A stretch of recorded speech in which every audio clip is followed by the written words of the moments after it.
Stephen Colbert welcomed Elon Musk onto his late-night show with a wide smile, but the tension in the air was undeniable. The billionaire tech mogul had been making headlines for his controversial takes, and Stephen wasn't planning to hold back during this interview. As they exchanged greetings, the crowd erupted in applause. Elon, slightly awkward but composed, took his seat across from Stephen. The late-night host wasted no time getting into it. "So Elon, how's Mars coming along? Or are we still stuck solving problems on Earth first?" Elon chuckled lightly but could sense the edge in Stephen's voice. "Mars is progressing," he said. "But yes, we still have a lot to fix here on Earth." Stephen nodded but then leaned in. "And yet, your companies are laying off thousands. Fixing Earth, or fixing profit margins?" The audience gasped lightly. Elon's smile faded. "Sometimes tough decisions need to be made for long-term sustainability." Stephen didn't let up. "But do those decisions include record bonuses for executives while staff are let go?" Elon paused. "We compensate based on performance metrics. It's about value creation." Stephen raised his eyebrow. "Value creation or value hoarding?" Elon tried to keep his cool, but the pressure was building fast under the studio lights. The conversation shifted quickly. "You once said AI could destroy humanity," Stephen noted. "Yet you're launching your own AI company. Isn't that like selling cigarettes while warning about lung cancer?" Elon sighed. "It's about responsible development." Stephen didn't buy it. "And you're the one to lead that responsibility?" he asked sharply. "With tweets that move markets and sometimes spread misinformation." Elon leaned forward, his voice tightening. "I'm not perfect, but I care about humanity's future." The room fell silent. Stephen took a breath. "Do you think caring justifies everything? The layoffs, the controversies, the constant chaos?" Elon's eyes flicked toward the audience. "I do what I think is right, even if it's not popular."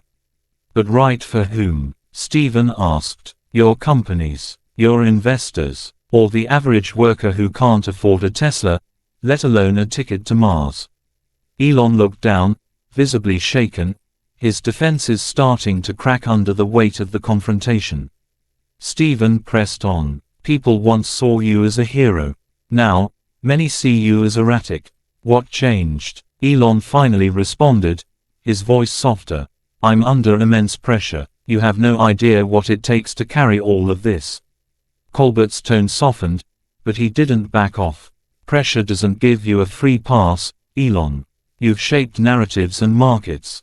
That power comes with a price, and lately, it seems the people are the ones paying it." Elon's lip trembled slightly. "I've made mistakes," he admitted. "But my intent has always been to advance humanity." The audience grew quiet, sensing something real unfolding. "Then why does it feel like the human part is missing?" Stephen asked. Elon looked down again, blinking fast. "Because I've lost people, friends, colleagues. I've burned out teams trying to push us forward. I thought I was doing it for the greater good." A tear rolled down his cheek. The audience gasped. Stephen sat back, his expression solemn. "That's honest. Painful, but honest. Maybe that's what people need from you now, more than another product launch or headline. Just realness." Elon nodded slowly, brushing the tear away. "I've become a symbol, and sometimes, I forget there's a person under it," Elon said quietly. "I miss the days when it was just about the work, not the politics or the image." Stephen folded his hands. "And yet, that image impacts millions." Elon exhaled deeply. "I know. I've tried to balance it all, but the scale tips too easily." Stephen paused, then said, "What would you say to the people who've been hurt by your decisions?" Elon looked straight into the camera. "I'm sorry," he said, his voice cracking. "I didn't mean for anyone to suffer because of my ambition." The room went silent, not a single cough or murmur, just the weight of that apology hanging in the air. Stephen nodded. "That's a start, Elon. But saying sorry isn't enough. Actions have to follow." Elon agreed. "I'm re-evaluating everything, from how we treat our teams to how we communicate with the world." Colbert, sensing the humanity peeking through, asked, "Do you ever wish you could go back? Do things differently?" Elon replied, "All the time. I wish I had been more patient, more thoughtful. But I can't undo the past." The host leaned in gently. "Then what will you do next?" Elon wiped his face and said, "Slow down. Listen more. Build less for legacy and more for life. I think I forgot why I started all of this."